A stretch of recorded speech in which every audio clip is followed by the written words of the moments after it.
Assalamu alaikum, all of you. I hope you all are fine. So today we have our topic about culture bound and syndrome.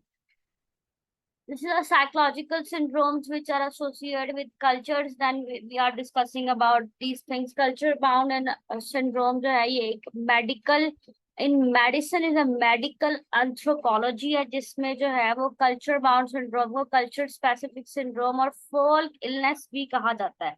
इसके combination में जो है वो somatic psychiatric and somatic जो है वो symptoms of consider की जाते हैं, रिकॉग्नाइजेशन की जाती है डिजीज को लेकर, जो कि स्पेसिफिक सिटी में या स्पेसिफिक जो है वो प्लेस में, स्पेसिफिक कल्चर में, स्पेसिफिक सोसाइटी में जो है वो स्पेसिफिक हो सकते हैं, जिसके अंदर जो है वो non objective biochemical and structure alteration हो सकती है बॉडी ऑर्गन्स की और फंक्शंस की, बॉडी ऑर्गन्स की एंड फंक्शंस की, जिसमें डिजीज को जो है वो नॉट रिकॉग्नाइज्ड है इन अदर कल्चर्स. ठीक है. The term culture bound syndrome जो है वो इंक्लूड किया गया fourth version of diagnostic and statistic manual of mental health disorder, जिसमें इंक्लूड किया गया लिस्ट को कॉमन कल्चर बाउंड के ऊपर.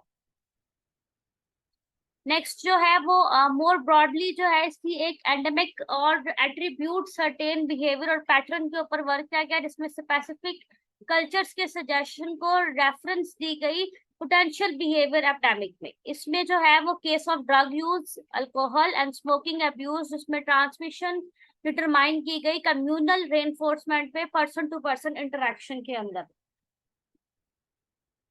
पर्सन टू पर्सन की क्या इंटरेक्शन होती है अबाउट द साइकोलॉजिकल प्रॉब्लम्स. इसमें जो इटियोलॉजिकल ग्राउंड्स रखे गए वो डिफिकल्ट थे डिस्टिंग्विश करने में, जिसमें कैजुअल कंट्रीब्यूशन था कल्चर का upon the disease of environmental factor and such as toxicity. कि टॉक्सिसिटी की वजह से ये डिजीजेस हो रही है या फिर एनवायरमेंटल फैक्टर्स की वजह से. अब इसकी आइडेंटिफिकेशन के कुछ कैरेक्टरिस्टिक्स बताए गए, जिसके अंदर जो है वो स्पेसिफिक कल्चर स्पेसिफिक सिंड्रोम के जो कैरेक्टरिस्टिक्स है इसमें कैटेगराइज किया गया डिजीज को इन द कल्चर, जो कि वॉलंटियर बिहेवियर और फॉल्स क्लेम हो सकते हैं. उसके बाद जो है whispered familiarity in the cultures, a complete lack of familiarity or misunderstanding of the condition to the people in the other cultures, no objectivity demonstrable biological, biochemical and tissue abnormalities. उसके बाद recognition किया गया treatment को by the folk medicine of the culture, मतलब culture के लिए specific medicine, क्योंकि हर culture में डिफरेंट टाइप ऑफ तरीके की मेडिसिन को जो है वो बिल्ड किया जाता है, बनाया जाता है और उसको यूज किया जाता है ट्रीटमेंट के लिए.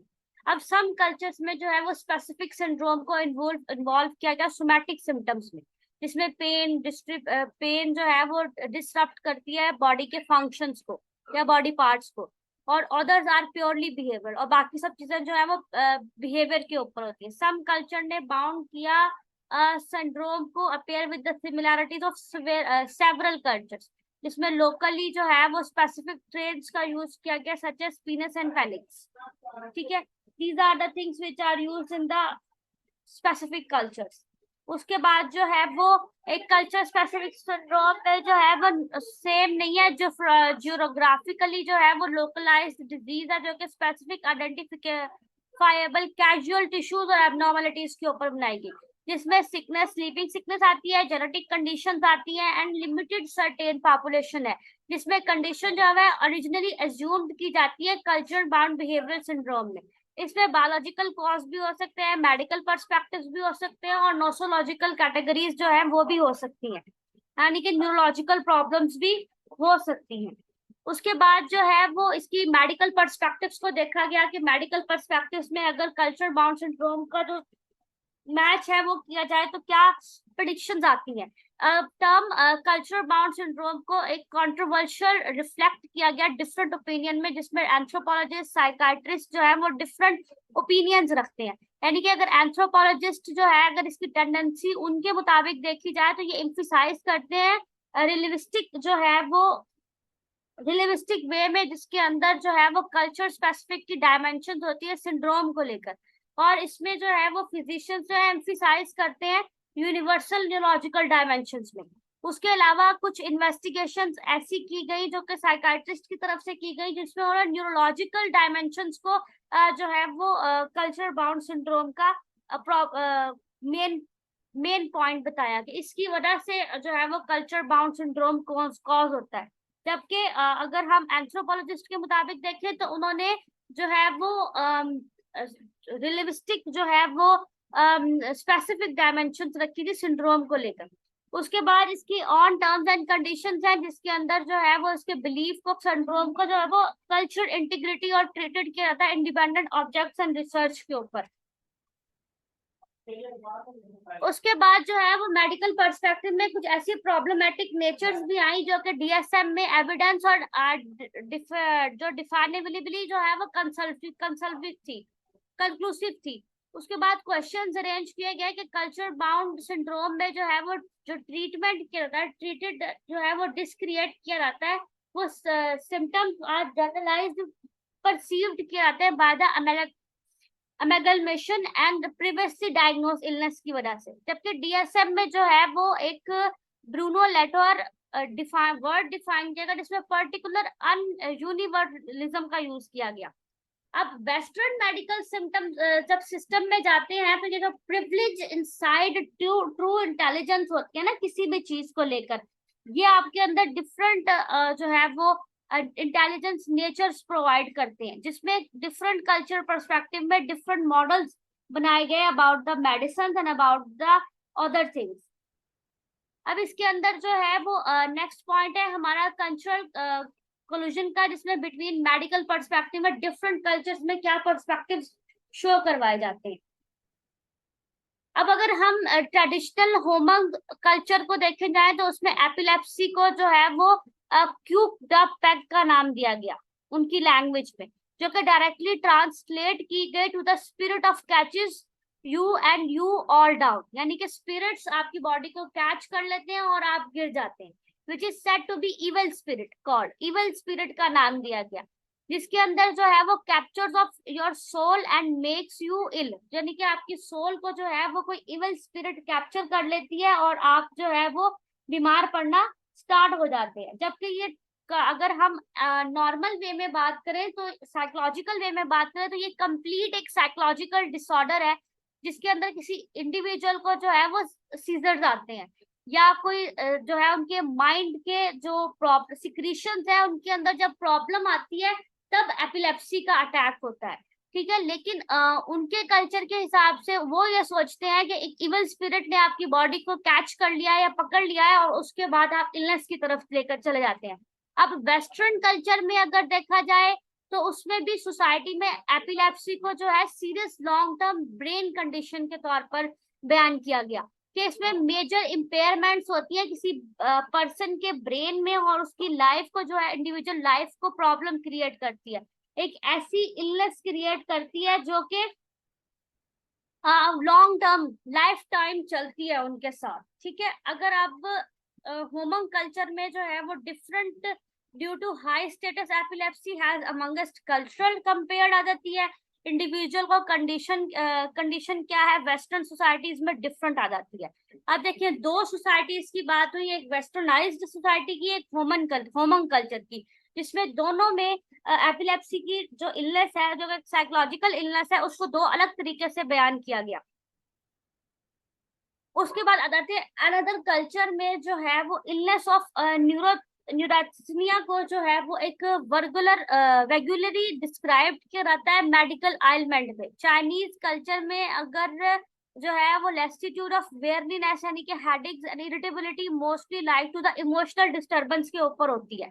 इसी तरह एक रिपोर्ट बनाई गई जिसमें 1942 में जो है वो शो किया गया कि 87% पेशेंट्स जो है वो डायग्नोज किए गए बाय द चाइनीज साइकाइट्रिस्ट जिनको न्यूरोथिनिया जो है वो पाया जाता है, जिनके यानी कि having a major depressive disorder, उनकी लैंग्वेज में न्यूरोथिनिया। और जो हमारी लैंग्वेज में बात की जाए तो वो यानी कि साइकोलॉजिकल लैंग्वेज में बात की जाए तो वो मेजर डिप्रेसिव डिसऑर्डर, जो कि DSM-3 का क्राइटेरिया के मुताबिक बहुत सारे लोगों में यानी कि 87% पेशेंट्स के अंदर जो है वो डिप्रेशन पाया गया। अब इसके जो हांगकांग है उसमें मोस्ट ऑफ द पेशेंट जो है वो सिलेक्टिवली प्रेजेंटेड करते हैं by the symptom of according to their perceived appropriate attendant, यानी कि वो सोमैटिक सिम्टम्स को शो करवाते हैं कि वो सोमैटिक सिम्टम्स से जो है वो गुजर रहे हैं, इमोशनल प्रॉब्लम फेस कर रहे हैं। तो डिफरेंट कल्चर में डिफरेंट साइकोलॉजिकल प्रॉब्लम्स को प्रिस्क्राइब करने का या शो करवाने का डिफरेंट एक तरीका कार है, डिफरेंट वे ऑफ लैंग्वेज का यूज है, डिफरेंट वे ऑफ मेडिकल प्रिस्क्राइबेशन की जाती है।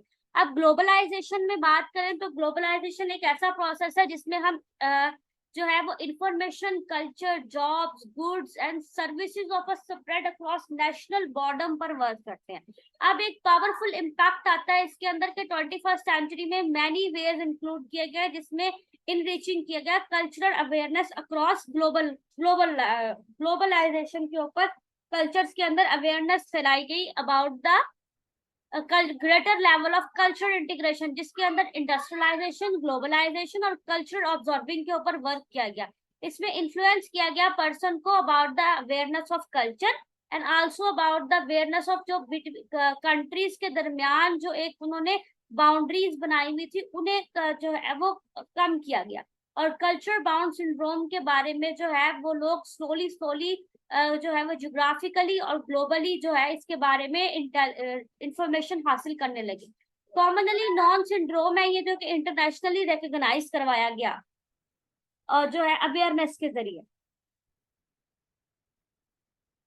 उसके बाद एंथ्रोपोलॉजिस्ट और साइकोलॉजिस्ट रोनाल्ड लिटिलवुड ने जो है वो एक ऑब्जर्वेशन बनाई जिसमें उसने disease are likely to vanish in increasingly homogeneous global culture. अगर ग्लोबलाइजेशन में इस काम को किया जाए तो हम जो है वो जो डिजीजेस हैं उन्हें हम वैनिश कर सकते हैं। यानी कि डिप्रेशन अगर एग्जांपल किया जाए, डिप्रेशन फॉर एग्जांपल अगर किसी पर्सन को एक्सेप्टेड हो वेस्टर्न सोसाइटीज में तो वो अपनी मेंटल हेल्थ डिसऑर्डर पर जो है वो all part of the world पर वर्क करेगा।